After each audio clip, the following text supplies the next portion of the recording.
Classificação indicativa. Livre para todos os públicos.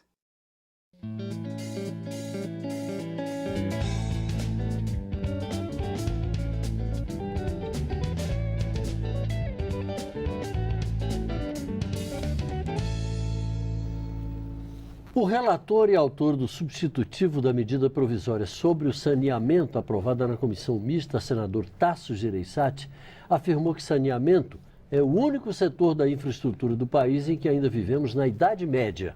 Avançamos em comunicação, eletricidade, rodovias, mas não temos esgoto. Pelo texto aprovado, a União foi autorizada a participar de um fundo para financiar serviços técnicos especializados para o setor.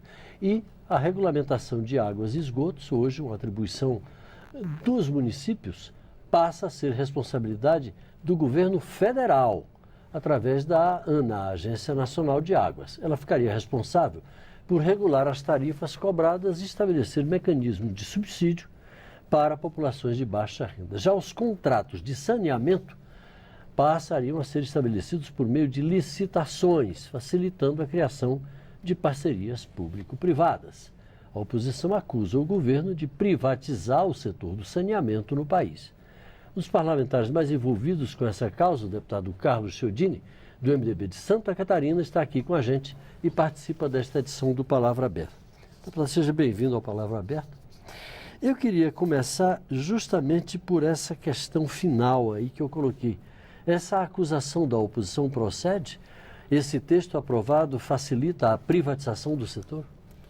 A oposição a esse tema em específico entende que devemos preservar um espaço de mercado para as concessionárias públicas, empresas de economia mista, geralmente de propriedade dos estados. Eu entendo completamente diferente. Há décadas nós estabelecemos essa política e os números de hoje comprovam que não deram resultados. Nós não temos que pensar na empresa pública, nós temos que pensar no saneamento, nos índices de saneamento. Veja bem, o Brasil, que é a nona economia do mundo, que é um estado que se desenvolve, que tem inúmeros potenciais, né, encontra-se de nona economia do mundo na posição 62ª, quando nós falamos aí na quantidade de saneamento. Então é evidente a necessidade de investimentos nesse setor e a MP 868, que é do final de 2018, que foi aprovada o seu relatório, agora caminhará para plenário, né, prevê a questão de simplificar esse processo e tornar mais competitivo. Pois é, aqui no corredor do anexo 2 da Câmara, nesse momento está aberta uma exposição sobre a questão do saneamento e os números chegam a ser estarrecedores. Quer dizer, como é que o país chegou a esse ponto ou não lutou? O que brecou os investimentos, um trabalho, uma atenção maior para essa área tão importante do ponto de vista até da saúde pública, deputado? Primeiro é qualificar a área, né? Justamente como você coloca, Paulo, é uma área de saúde pública. Né? Além de ser uma obra de infraestrutura, um investimento em infraestrutura, encarado como um negócio, todo o recurso investido em saneamento ele é economizado em outras áreas. Porém, ao longo dos anos, e como o Brasil tem um histórico de deficiência em várias áreas, ele foi relegado a ficar no último lugar da fila pelos gestores e prefeitos. A gente ouve a cada eleição o pessoal falando assim, olha, esse negócio de esgoto, isso é enterro de voto. Não investe nisso não, porque esgoto ninguém vê. É uma prática... Eleitor não valoriza. Infelizmente usual, né? O dia a dia do Brasil prevê que a obra causa transtorno para as pessoas e faz com que os gestores municipais não abracem a ideia. Então nós temos que mudar esse quadro. Eu entendo que a nova safra de gestores, tanto municipais e todas, estão mais atentos, mais sensíveis à importância do tema e à própria população, né? Veja bem, pesquisa até que a CNI fez, a Confederação da Indústria, o setor produtivo brasileiro está olhando, né, para o saneamento como uma coisa importante e um dos pré-requisitos para o desenvolvimento sustentável, para a retomada do desenvolvimento econômico, para o crescimento com qualidade de vida. Né? Quando nós vamos atrair investimentos estrangeiros, por exemplo, as empresas fazem um checklist de várias situações, dentre elas o potencial da cidade em cuidar do seu desenvolvimento sustentável com um olhar especial ao saneamento, aos resíduos sólidos, que também são tema do texto aprovado, do relatório aprovado do senador Tasso Gereissati na comissão mista entre a Câmara e o Senado, que trata do assunto. Agora, deputado, olhando de forma extremamente realista, a gente observa o seguinte, como eu já me referi, quer dizer, a classe política ao longo dos anos não teve muita sensibilidade, até pelo pouco retorno eleitoral, digamos assim, que esse tema ainda tinha, né? O eleitor não vê a obra que está debaixo do chão, embora ela seja estrategicamente importante do ponto de vista de saúde pública, etc. A entrada da iniciativa privada não supriria essa desatenção do setor público? E aí terminaria por resolver ou então encaminhar uma solução para esse problema? É que nós temos vários Brasis, né?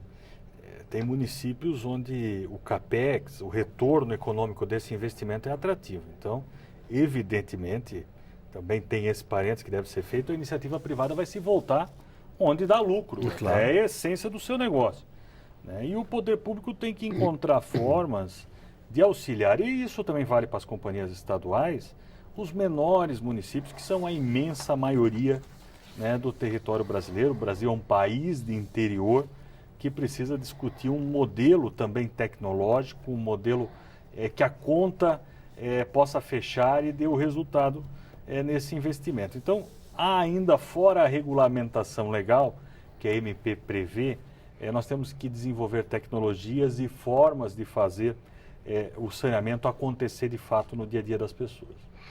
A gente observa, quer dizer, um país como o Brasil está com, entre os números que a gente observou aqui, que sua assessoria forneceu, cerca de 100 milhões de pessoas vivem em pleno século XXI em ambiente insalubre, totalmente vulnerável a doenças que poderiam ser facilmente evitadas. Essa MP, tal como ela foi aprovada, a seu ver, ela cumpre a função ou ela mereceria alguma legislação complementar ainda? Eu creio que ela evolui, Paulo. Ela evolui quando você é obrigado a fazer um chamamento público e dá oportunidade para a iniciativa privada fazer a sua proposta. Pode acontecer que ninguém queira investir, então abre espaço também para os contratos de programa, que é uma área importante, onde não apareceu o interessado para a concessão, mas vai dar margem para que onde há mercado, de fato, seja feito. Isso é a realidade das grandes cidades brasileiras. Tem mercado para fazer, dá de fechar a conta, é um bom negócio, mesmo para a companhia estadual, mas acaba não fazendo por inúmeros problemas. No mix desse negócio, no blend, né, a água é muito melhor financeiramente, porque é mais barato tratar a água distribuída do que recolher, né, o resíduo aí do esgoto, levar para uma estação, tratar, dar o tratamento adequado, devolver à natureza de uma forma útil. Então, são realidades, como eu faço questão de citar, o Brasil tem muitas facetas que precisam ser encaradas, mas eu tenho expectativa que a MP desburocratiza. Um dos grandes entraves do Brasil é simplificar os processos e torna o mercado mais livre, competitivo, e isso gera automaticamente, num ciclo virtuoso, mais competitividade dos players, sejam públicos, privados, municipais. Não é que a MP está entregando para o setor privado, muito pelo contrário. O meu município, eu sou de Jaraguá do Sul, em Santa Catarina, lá o concessionário é municipal, é o Serviço Municipal de Água e Esgoto, um município de 160, 170 mil habitantes, né, e que tem 85% de saneamento, de esgoto tratado, com recursos próprios, recursos advindos de crédito para o município. Então, quando há vontade, né, como eu conheço municípios pequenos que são feitos. E lá os números sobre a redução de doenças de transmissão hídrica são bons números? São visíveis,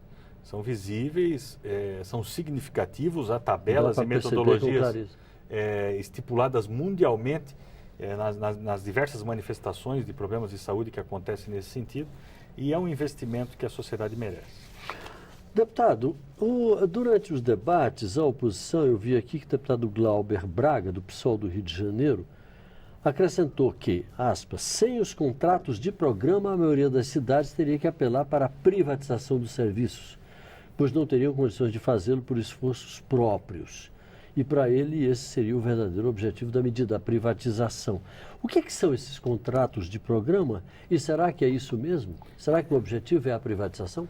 Como é que funciona hoje na prática? A possibilidade do prefeito em exercício estipular o contrato de programa com a Companhia Pública de Economia Mista, geralmente de propriedade dos estados brasileiros, sem fazer uma licitação onde poderia haver um outro interessado.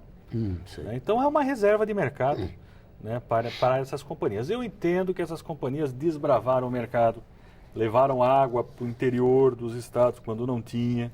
Porém, nós estamos num momento que a pergunta que permeia o cenário é a seguinte: vamos fazer o saneamento ou vamos financiar a ineficiência? Né? Então eu entendo que tem que, mesmo sendo público, eu dei exemplo agora público competitivo de resultado, elas têm que se adequar ao momento que nós vivemos, não a sociedade se adequar ao momento e ao tempo de investimento estipulado pelas concessionárias estaduais. O que a sua Santa Catarina pode esperar com a aprovação de uma medida como essa? E agora tratando especificamente do seu estado. Essa medida, o nosso estado, até fazendo uma contextualização, é um estado que tem índices invejáveis de educação, de saúde, de desenvolvimento econômico, distribuição de renda, porém, quando o assunto é saneamento, é uma outra realidade. Nós temos apenas... Não diferente do resto do país. Não diferente do resto do país, né, abaixo da média de muitos e muitos estados, onde nós temos apenas 20,9% das residências com um sistema certificado de saneamento. Tem muita fossa e filtro, que são sistemas paliativos, que também ajudam, mas não são certificados.